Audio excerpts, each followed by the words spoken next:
Quelle est la partie visible du volcan? Ce sont les cratères et la montagne. Sous terre, le magma remonte par un système de conduits et de chambres avant de sortir par la cheminée. Qu'appelle-t-on les chambres magmatiques?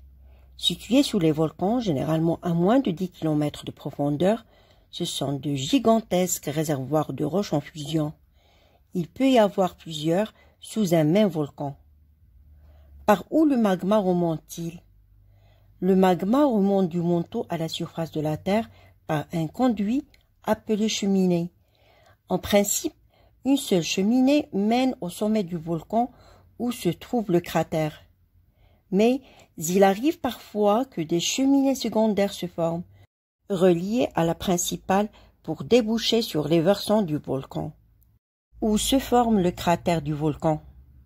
Il se forme autour de la cheminée, généralement au sommet du volcan, mais parfois sur un côté. Au cours de l'éruption, les matières éjectées s'accumulent et forment un monticule circulaire autour de la cheminée. Il peut arriver que plusieurs cheminées entrent en éruption dans un même cratère. Lorsque ce dernier se remplit de magma, on appelle cela un lac de lave. Pourquoi trouve-t-on des lacs dans le cratère de certains volcans? Lorsqu'un volcan n'est plus actif depuis longtemps, son cratère se remplit peu à peu d'eau, de pluie.